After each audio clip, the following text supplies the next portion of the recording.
सन्यासी एकेडमी में आप लोगों को हिंदी की क्लास, हिंदी व्याकरण में वर्णमाला की क्लास, जैसा कि थंबनेल में लगा हुआ है संधि। तो संधि पढ़ाने के पहले आप लोगों को वर्णमाला की जानकारी होनी ज़रूरी है। तो वर्णमाला आज हम आपको पढ़ाएँगे, लास्ट में जाके संधि के बारे में अवगत कराते हुए क्लास को संपादित करेंगे। ठीक है? चलिए आप लोगों को पहले वर्णमाला पढ़ाते हैं। वर्णमाला, वर्णमाला।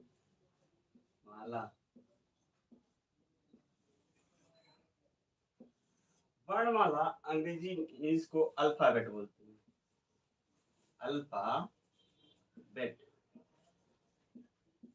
Alphabet, alphabet. वर्णमाला में आप लोगों को वर्ण क्या होता है और माला क्या होती है। जैसा कि कल आपको पेट वाली क्लास में जब सिलेबस डिस्कस कर रहे थे, सारे पार्ट को बताए थे, उसी के दौरान हमने कुछ इस पे चर्चा की थी। वही चर्चा पुनः आपको रिवीजन 10 या 5 मिनट के लिए स्टार्ट कर 10 से 5 मिनट में आप लोग का वो रिवीजन जो सारी चीज़ें आपको पिछली क्लास में पढ़ाई गई थी, वो पढ़ाई जाएँगी। उसके बाद आगे की क्लास फिर वर्णमाला से ही स्टार्ट होंगी। जैसे कि स्टार्ट से ही अल्फ़ाबेट हम लिख दिए हैं वर्णमाला, वर्णमाला आज आपको हम पढ़ाएँगे। अब आइए वर्णमाला क्या होता है, वर्ण क्या होता है और माला क्या होती है। वर्ण, वर्ण क्या होता है? इससे पहले आप वर्ण जानने के लिए हिंदी भाषा की व्याकरणिक संरचना, हिंदी भाषा की हिंदी भाषा की हिंदी भाषा की ये भाषा, हिंदी भाषा की व्याकरणिक संरचना जो होती है, व्याकरणिक संरचना में ध्वनि संरचना, व्याकरणिक संरचना में भाषा में व्याकरणिक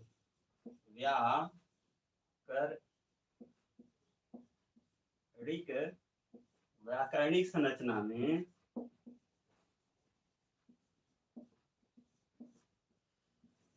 देखिए, भाषा की व्याकरणिक संरचना में ध्वनि संरचना, व्याकरणिक संरचना में ध्वनि संरचना, ध्वनि संरचना, ध्वनि संरचना का आरंभिक बिंदु, ध्वनि संरचना का आरंभिक बिंदु होता है।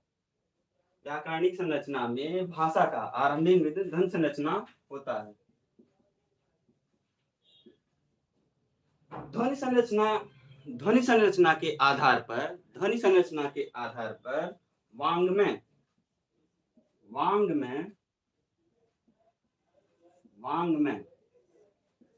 साहित्य, वांग्मय साहित्य का निर्माण होता है। ठीक है, वांग्मय साहित्य का निर्माण होता है।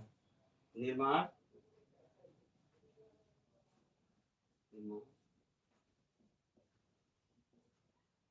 होता है। ठीक है, वांग्मय साहित्य का निर्माण होता है। ध्वनि संरचना में ध्वनि हमारे वागेंद्रियों मतलब जीवा के उच्चारण से, ध्वनि हमारे वागेंद्रियों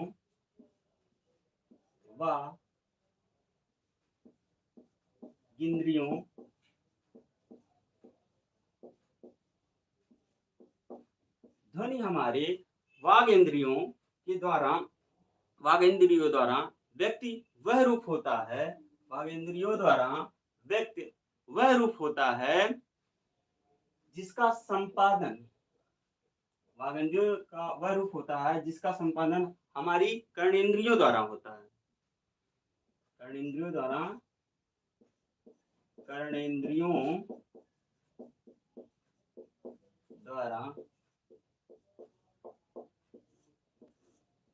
वागेंद्रियों द्वारा इसका उच्चारण होता है और कर्णेंद्रियों द्वारा इसका संपादन होता है। इसे दिस रूप में अंकित, इसे दिस रूप में अंकित अंकित करने को, अंकित रूप को दिस रूप में अंकित, दिस रूप में अंकित। दिस रूप में अंकित का क्या मतलब होता है? दिस रूप में अंकित का मतलब होता है इसको जो कर्णेंद्रिय द्वारा सुना गया है उसको लिखना। दिस रूप में अंकित का मतलब कहीं लिखा जाए, अगर लिखा जा रहा है तो वही वर्ण कहलाता है, वही वर्ण कहलाता है। ठीक है, वही वर्ण कहलाता है। अब वर्णों के व्यवस्थित समूह को वर्णमाला कहा जाता है। ठीक है, वर्णों के व्यवस्थित समूह को वर्णमाला कहा जाता है। अब यहाँ आ जाइए, वर्णों के व्यवस्थित व्यवस्थित व्यवस्थित समूह को वर्णमाला कहा जाता है, वर्णमाला कहा जाता है, कहा जाता है। वर्णों के व्यवस्थित समूह को वर्णमाला कहा जाता है। ठीक है, यहाँ तक नोट कर लीजिए।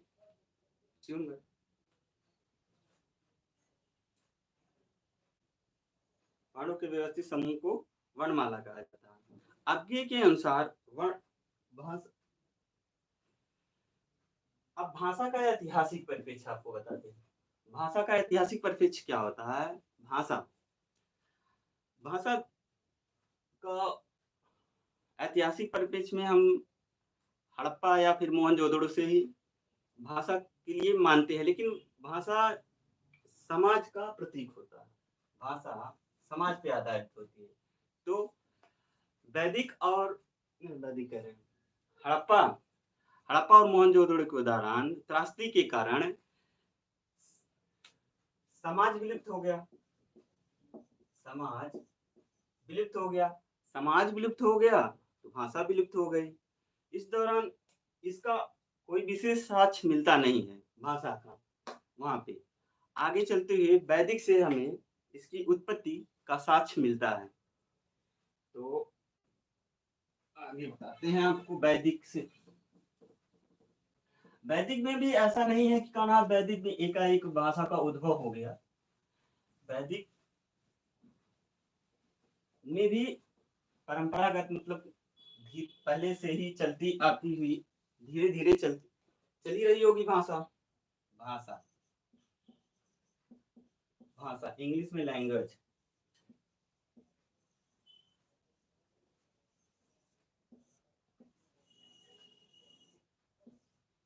भाषा भाषा भाषा संस्कृत की भाष धातु से बनी है।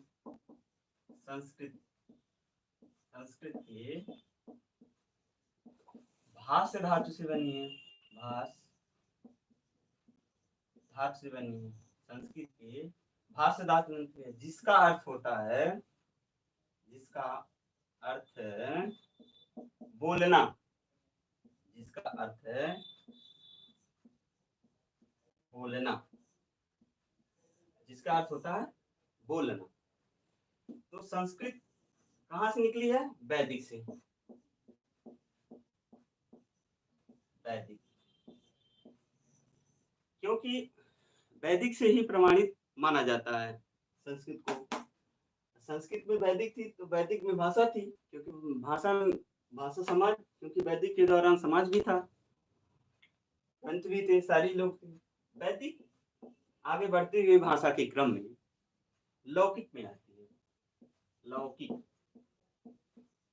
लौकिक लौकिक उत्तर वैदिक काल से आगे बढ़ते हुए ये मौर्य काल तक पहुंचते पहुंचते पाली पाली वहां से आगे बढ़ते हुए प्राकृत प्राकृत प्राकृत से आगे बढ़ते हुए अपभ्रंश अपभ्रंश अपभ्रंश से अवहट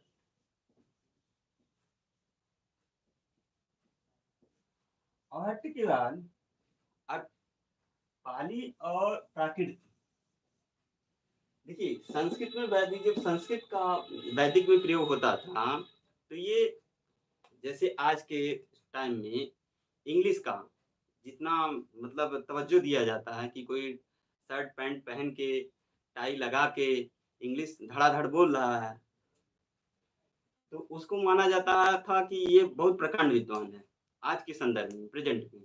वैसे ही वैदिक में अगर संस्कृत कोई बोलता था, इसको पांडित्य भाषा भी कहते थे संस्कृत में। पांडित्य भाषा ये सवर्णों की भाषा होती थी। ये आम लोगों के, आम जनता के लिए सुलभ नहीं थी। इसलिए ये संस्कृत क्लिष्ट भी थी, परिष्कृत क्लिष्ट थी, इसलिए इसे आम लोगों को बोलने में सुलभ या सहज नहीं महसूस करते थे। सहज नहीं महसूस करने के लिए इसका परिष्कृत मतलब इसका अवनमन हुआ, फिर लौकिक हुआ, लौकिक के बाद पाली और प्राकृत। सबसे ज्यादा इसका विकास आगे के चल के पाली और प्राकृत में होता है।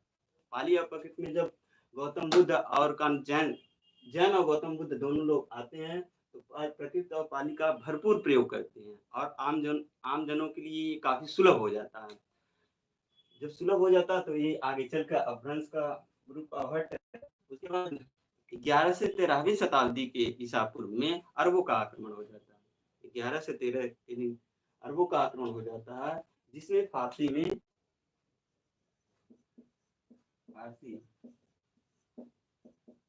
हिंदी हिंदी हिंदू हिंदी हिंदी 3 शब्दों का प्रयोग होने लगा। आगे चलते हुए जब ब्रिटिश व्यापारी आए 17वीं शताब्दी से 19वीं शताब्दी के बीच के दौरान, जब ब्रिटिश व्यापारी आए, ब्रिटिश व्यापारियों ने हिंदी को तवज्जो दी।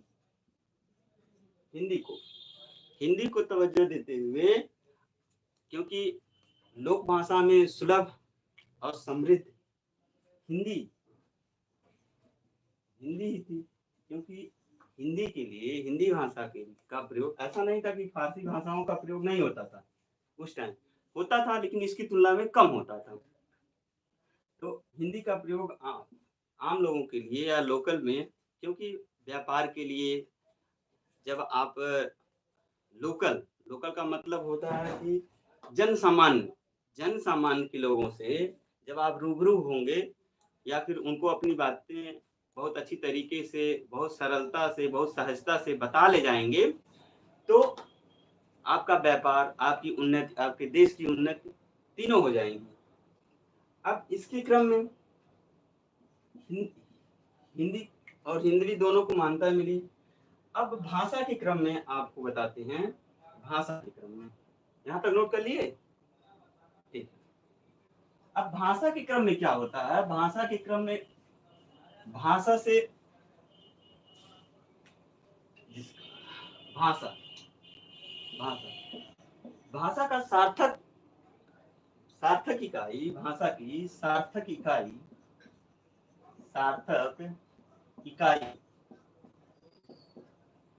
भाषा की सार्थक इकाई वाक्य होती है। भाषा की सार्थक इकाई वाक्य होती है। वाक्य होती है, ठीक है। भाषा की सार्थक इकाई वाक्य होती है। यहाँ वाक्य लिखिए। वाक्य की सार्थक और छोटी इकाई, वाक्य की सार्थक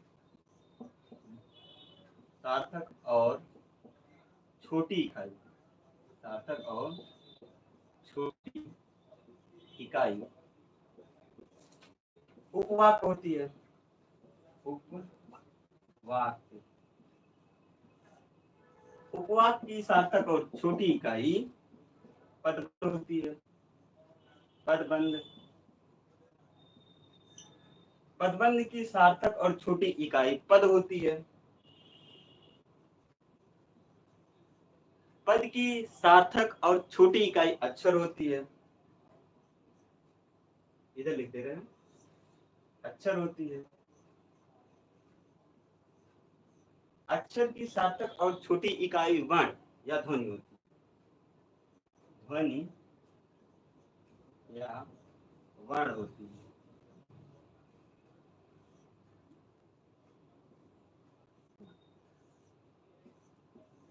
अब आपसे पूछा जाए भाषा की सबसे छोटी इकाई कौन सी होती है? भाषा की सबसे छोटी इकाई कौन सी होती है? मौखिक रूप से। मौखिक अगर पूछा जाए, मौखिक मौखिक में सबसे छोटी इकाई कौन सी होगी शिवम? भाषा में सबसे छोटी इकाई कौन होगी? ध्वनि होगी। मौखिक में अगर लिखित की बात की जाए, लिखित की अगर बात करते हैं, लिखित में बात करते हैं तो लिखित के लिए क्या होगा? वर्ण होगा। वर्ण क्या होते हैं पहले ही बताया, वर्ण क्या होते हैं, फिर भी बता दें। जिसका खंड न हो वर्ण होते हैं। बेमूल स्वर जिसका खंड न हो। ठीक है। अब वर्ण और अक्षर में क्या अंतर होते हैं? अक्षर क्या होते हैं? एक सांस में जो उच्चारण प्रयत्न, एक सांस में जो स्वरों का उच्चारण या प्रयत्न किया जाता है वही अक्षर होते हैं। अब दोनों में अंतर क्या होता है? वर्ण और अक्षर, दोनों में अंतर के लिए आपको एक उदाहरण देते हैं। उदाहरण के लिए आपको दोनों में अंतर करने के लिए कमल ले लीजिए। कमल, कमल, कमल में कितने अक्षर हैं और कितने वर्ण हैं? कमल, क, बताइए, क, अ, म, क, म, अ,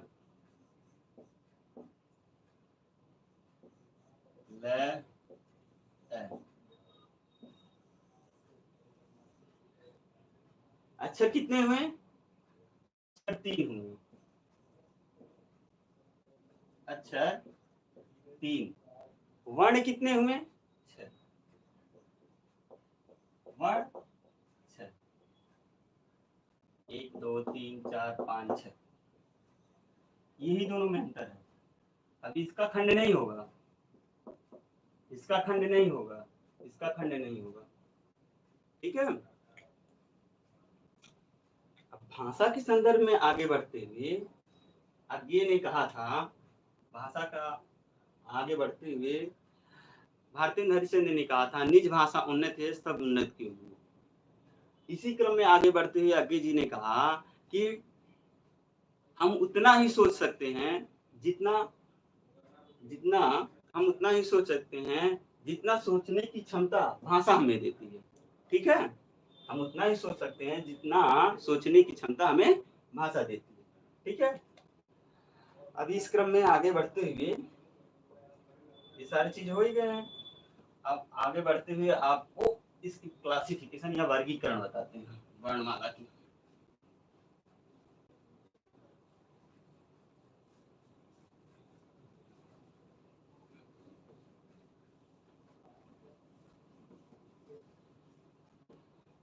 वर्णमाला के क्रम बताते हैं।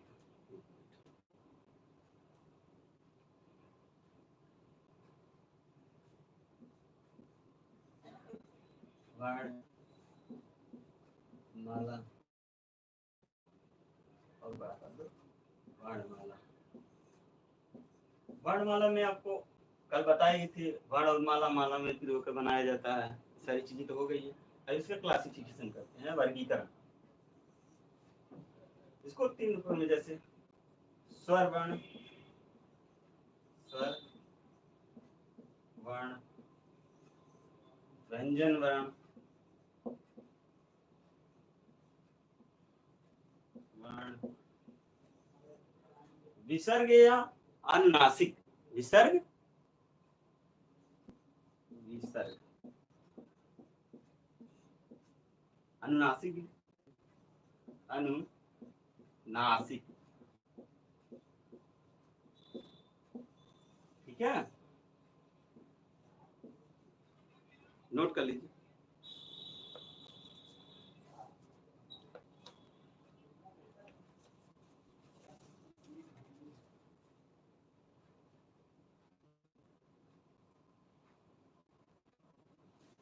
स्वर वर्ण क्या होते हैं?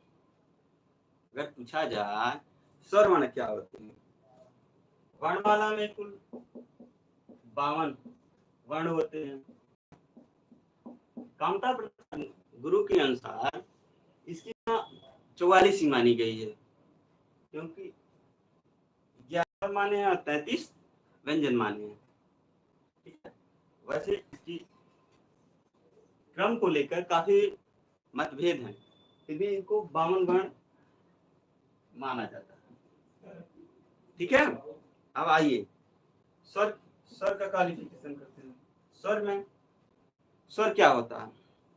जिन वर्णों या ध्वनियों का उच्चारण, जिन वर्णों या ध्वनियों का उच्चारण बिना किसी अन्य ध्वनि के, बिना किसी अन्य ध्वनि के बोला जाए, बिना किसी अन्य ध्वनि की सहायता से होता हो, उसे स्वर वर्ण कहते हैं। स्वर वर्ण में, स्वर वर्ण में ह्रस्व, ह्रस्व या मूल, ह्रस्व या मूल स्वर जो होता है अ, ई, उ और री, ये 4 होते हैं। ठीक है, इसी क्रम में इनको एक चीज और कहते हैं, एक मात्रिक, एक मात्रिक। ठीक है, दूसरे में संधि स्वर कहते हैं, संधि स्वर। संधि स्वर के अंतर्गत 2 क्लासिफिकेशन होते हैं, आगे एक तीसरा भी होगा, पहला, दूसरा और एक तीसरा। दूसरे में एक दीर्घ स्वर संधि, नहीं दीर्घ संधि, दीर्घ स्वर, दीर्घ स्वर,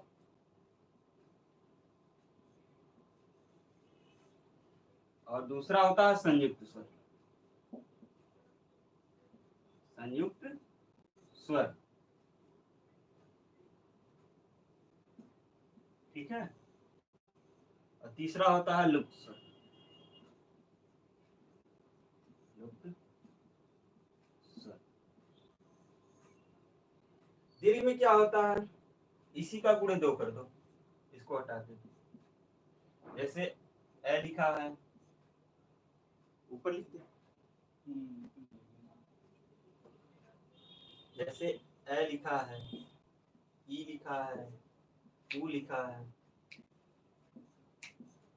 गुणे 2 का मतलब इसकी, जैसे गुणे 2 का मतलब होता है मूल स्वर, मूल स्वर में मूल स्वर मिला देने पे, मूल स्वर, ठीक ठीक है, मूल स्वरों में उसी मूल स्वर को मिलने से जो स्वर बनता है उसे दीर्घ स्वर कहते हैं। ठीक है, जैसे ए प्लस ए आ, ठीक है, दोनों मूल स्वर मिल रहे हैं, आ हो रहा है। वैसे ई प्लस ई बड़ी, ठीक है, वैसे ऊ प्लस ऊ बड़ा ऊ। ठीक है, ये दीर्घ होगा। संयुक्त स्वर में क्या होता है? संयुक्त स्वर, संयुक्त दो अलग अलग स्वर होते हैं, जो अलग अलग स्वर मिलने पर जो उच्चारण होता है उसे संयुक्त स्वर कहते हैं। संयुक्त स्वर के लिए जैसे अ प्लस ई, ए प्लस ऊ, ए प्लस ऊ, आ प्लस ओ, ए प्लस ए, ये संयुक्त स्वर में आते हैं। अब देखिए ए प्लस ई बराबर ए प्लस ए ये होगा, और ये ए प्लस ऊ ओ, ठीक है। ए ओ ए, ये चारों संयुक्त स्वर होते हैं, संयुक्त स्वर, ठीक है। इनका क्लासिक लुप्त स्वर में ये द्विमात्रिक होते हैं, इनको द्विमात्रिक बोलते हैं, द्विमात्रिक, द्विमात्रिक, ठीक है। इनको द्विमात्रिक बोलते हैं। लुप्त स्वरों को त्रिमात्रिक बोलते हैं, त्रिमात्रिक, त्रिमात्रिक। इसका एग्जांपल आप ओम लिख लीजिए, ओम, ओ, ठीक है। इसमें उच्चारण जो होता है काफी 3 मात्राओं का होता है, काफी टाइम लगता है। इसमें थोड़ा कम टाइम लगता है, इसमें बिल्कुल भी टाइम नहीं लगता है। नोट कर लीजिए, ठीक है।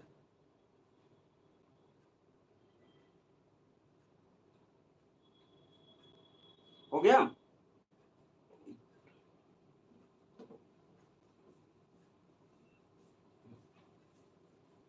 अभी स्वर वर्ण के ही क्रम में आगे बढ़ते हुए, इतने होने के बाद अब उच्चारण के, अब स्वर व्यंजन का क्लासिफिकेशन, व्यंजन का क्लासिफिकेशन कर दे पहले, तो फिर करते हैं व्यंजन का क्लासिफिकेशन, मतलब वर्गीकरण व्यंजन का। व्यंजन, व्यंजन में देखिए, व्यंजन में एक होता है स्पर्श, स्पर्शी, व्यंजन में है स्पर्शी, स्पर्शी, ठीक है। स्पर्शी व्यंजन, अंतस्थ व्यंजन, अंतस्थ व्यंजन, अंतस्थ व्यंजन, व्यंजन, ऊष्म व्यंजन, अंतस्थ व्यंजन, स्पर्शी व्यंजन, अंतस्थ व्यंजन, ऊष्म व्यंजन, ऊष्म व्यंजन, ऊष्म व्यंजन के बाद आप आ जाइए स्पर्शी, अंतस्थ, ऊष्म, उसके बाद आगत, आगत, उसके बाद संयुक्त व्यंजन, आगत व्यंजन, उसके बाद संयुक्त व्यंजन, संयुक्त व्यंजन, व्यंजन, ठीक है। संयुक्त व्यंजन, स्पर्शी व्यंजन में, स्पर्शी या वर्गीय व्यंजन जिसको कहते हैं, ये क वर्ग से प वर्ग तक, प वर्ग तक से प वर्ग तक, कैसे प वर्ग तक, इसकी संख्या है टोटल 25 वर्ण होती है इसमें, ठीक है। इसी में दो और आगे उत्क्षिप्त व्यंजन होती हैं, इसी में ब्लैक वाली, ठीक, इसी में एक और आगे चल के उत्क्षिप्त व्यंजन आता है, उत्क्षिप्त व्यंजन, उत्क्षिप्त व्यंजन, उत्क्षिप्त व्यंजन में दो होते हैं, ठीक है। उत्क्षिप्त व्यंजन दो होते हैं, ड़ और ढ, ठीक है। अब कैस और प वर्ग में एक ट्रिक अगर आप लोग को न कैसे प वर्ग तक याद हो, तो इसका एक ट्रिक, क जो ट ता प्यार, कचोटता प्यार, कैसे अंगा तक च, सिया तक ट से, त से, और फिर प से, ये पांचों हो गए, ये पांचों मिलकर 25 वर्ण होते हैं, ठीक है। अब अंतस्थ में या, र, व, ल, ये 4 होते हैं। ठीक है। इसी में 2 विशेष माना जाता है, अ और व को। वैसे तो ये 4 ही होते हैं। अ और व को अर्ध स्वर कहते हैं, अर्ध स्वर कहते हैं। ठीक है। उसमें व्यंजन, उस व्यंजन में स, कठोर वाला, फिर है, ये 4 होते हैं। आगत में 2 होते हैं, ज होता है, ज और फिर फ। ठीक है, फारसी शब्द है। और संयुक्त में छत्री, त्रिशूल, यानी, श्र, ये 4 होते हैं। क्लासिफिकेशन है। अभी सारे व्यंजनों का परिभाषित करते हुए आगे बढ़ाएंगे। ठीक है। पहले स्वर पढ़ाते हैं, स्वर का परिभाषा देते हुए आगे बढ़ाते हैं। इसको नोट कर लीजिए। अब देखिए 52 हो रहे हैं। 11 स्वर, मूल स्वर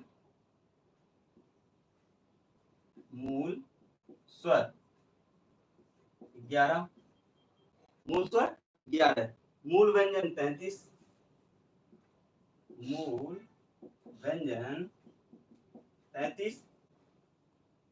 33 हो गया। मूल व्यंजन 33। उच्छिप्त जो बताए हैं वो 2, उत्क्षिप्त का 2। उसके बाद संयुक्त का भी 4। संयुक्त व्यंजन का 4। संयुक्त व्यंजन 4 हो गया। अयोग हुआ या आगत का 2।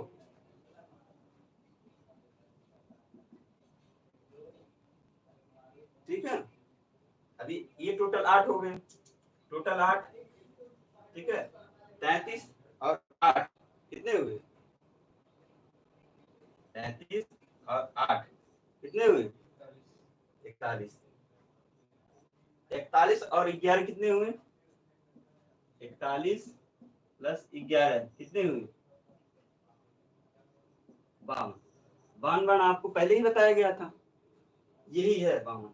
25 2 27, 27 4 31, 31 4 35, 35 2 37, 37 4 41, 41 प्लस 11।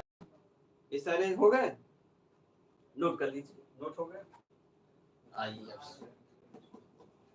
स्वर से स्टार्ट करते हैं। स्वर की परिभाषा देते हैं। तो स्वर में जो पहले बता दिए, मात्रा के वर्गीकरण के आधार पर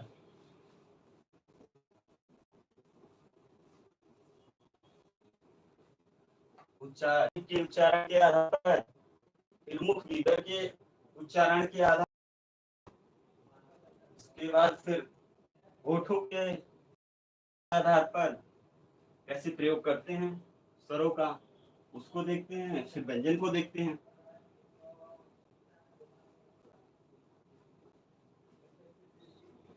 ठीक है। इस क्रम में आगे बढ़ते हुए अब हम स्वर के आगे बढ़ते हुए स्वर में, अब स्वर के लिए क्या है? स्वरों का वर्गीकरण। स्वरों का एक सेकेंड। स्वरों का वर्गीकरण।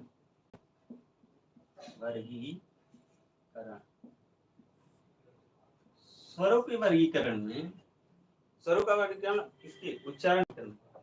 ठीक है। मात्रा, पहला मात्रा या उच्चारण। ठीक है।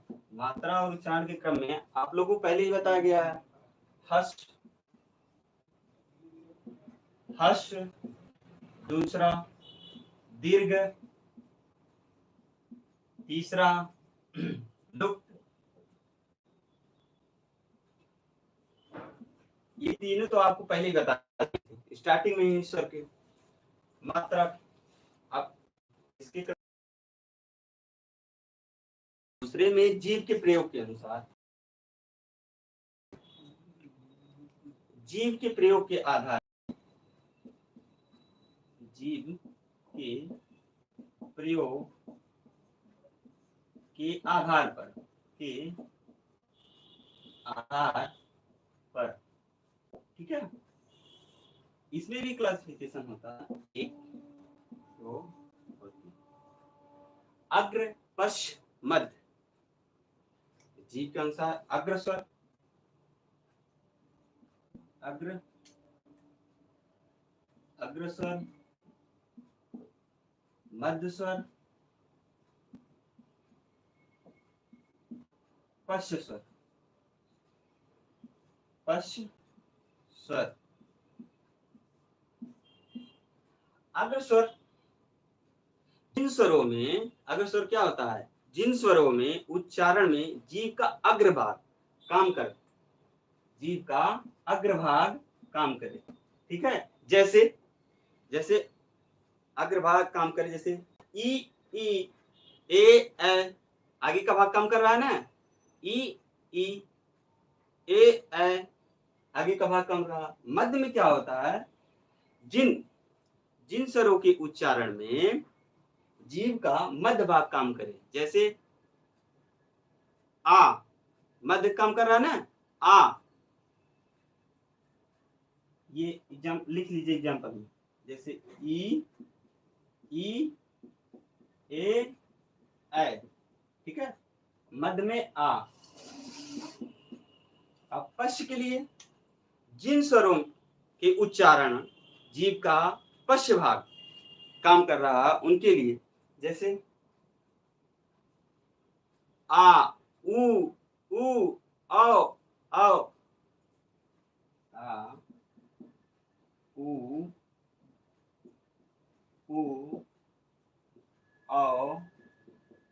औ, ठीक है। इसी क्रम में आगे बढ़ते हुए नोट कर लीजिए, हो गया। इसी क्रम में आगे बढ़ते हुए तीसरा जो वर्गीकरण है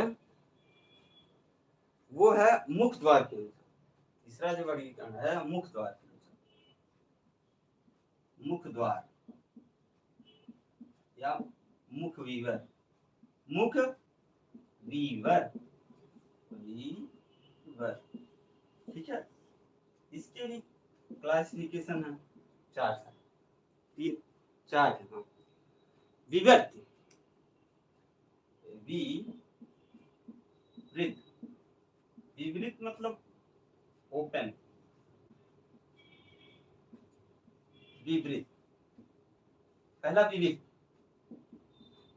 विवृत क्या होता है, जिन स्वरों के उच्चारण में, जिन स्वरों के उच्चारण में मुख द्वारा पूरा खोला जाता है, मुख को पूरा खोला जाता है, उसे विवृत कहते हैं। जैसे आ, मुख विवृत में पूरा खोला जाता है, मुख द्वार, मुख जो द्वार होता है पूरा खोला जाता है, जैसे आ, ठीक है। अर्ध विवृत में, अर्ध विवृत में, अर्ध विवृत में half, half open, half open में आधा मुंह खुले, मतलब आधा, आधा मुख द्वार जो है आधा खुलता, आधा खुलता में, आधा खुलता में क्या होगा, जैसे अ, ए, औ, आधा ही खुला है ना, जैसे अ, ए, औ, आधा खुला, ठीक है। अब अर्ध समृद्ध होता है, अर्ध, अर्ध समृद्ध, समृद्ध, इसको हाफ क्लोज बोलते हैं, half close, half close. Half close में क्या होता है, इसमें इसमें भी आधा बंद होता है। इसमें मुख द्वार जो होता है जिनका उच्चारण किया जाता है वो आधा बंद होता है। आधा बंद में क्या कह सकते हैं, आधा बंद में ए आओ, ए आओ, ए आओ। समवृत्त में क्या होता है, चौथा समवृत्त। समवृत्त में जिसमें लगभग बंद हो, जिसमें मुख लगभग बंद हो, जैसे ई ई, उ उ, ई ई, उ उ। ठीक है, ये समवृत्त। अब इधर के क्रम में चौथा, आइए चौथा देखते हैं। आप लोग उसमें से तीसरा हो गया, चौथा। चौथा में ओठों के, ओठों की स्थिति, ओठों ओठों की स्थिति क्या था। ओठों की स्थिति में भी तीन प्रकार होते हैं। पहला क्या था, अवृत मुखी होता है, अवृत मुखी, अवृत मुखी। दूसरा वृत्त मुखी, वृत्त मुखी। तीसरा वृत्त मुखी, अवृत मुखी, वृत्त मुखी, तीसरा नहीं होता है, यही दो होते हैं। इस ओठों के स्थिति के आधार पर आपको एक एग्जांपल बताते हैं। आप सुअर को देखे हैं, हाँ सुअर देखे हैं, नहीं देख, सुअर नहीं देखे हैं, एक सुअर नहीं देखे हैं, हाँ? सुअर, सुअर के जो आगे का हिस्सा होता है उसको थूथुन या पिक। सिंपल सा एग्जांपल आपको बताते हैं। आज के जमाने में सेल्फी लेती नहीं है बच्चियां, जो सेल्फी लेती हैं जो पाउट बनाती हैं, पाउट, पाउट, पाउट का मतलब मुंह का आकार ऐसे कर लेती हैं, ऐसे करके सेल्फी लेती हैं। ये जो हिस्सा आता है सबके घर में बच्चियां करती हैं, छोटी बच्ची सारे कई एंगल से सेल्फी खींचती हैं। पाउट, होठों का आकार जब अवृत्त मतलब पूरा गोल न हो, ठीक है, वो अवृत्त मुखी होता है। जब पाउट का आकार मतलब मुख का आकार वृत्त में आ जाए वो वृत्त मुखी होता है। इसके लिए ए आ, ठीक है, ए आ, ई ई, ई ई, उ उ, ये अर्धवृत्त मुखी है, इसमें नहीं बनेगा। वृत्त मुखी में क्या होगा, वृत्त में जिसका मुख वृत्त बन जाए, जैसे उ उ, औ, ये सारी चीजें, ठीक है।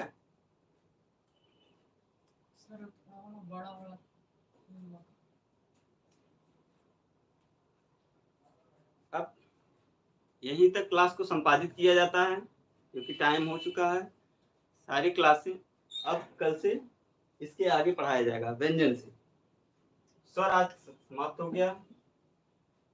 पढ़ाना तो हमको संधि था, लेकिन बिना वर्णमाला के संधि पढ़ाने का कोई औचित्य नहीं है। न आप समझ पाते न हम आपको समझा पाते, क्योंकि उसमें स्वर पूछता, मूल स्वर मतलब ह्रस्व स्वर, दीर्घ स्वर, आपको समझ में ही नहीं आता ह्रस्व स्वर क्या है, मूल स्वर क्या है। इसको समझने के लिए आप लोगों को पहले वर्णमाला की जरूरत थी।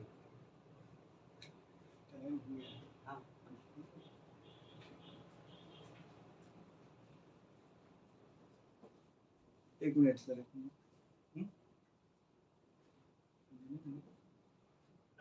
हाँ तो क्लास आज संपादित की जाती है, अगली क्लास व्यंजन से स्टार्ट होगी।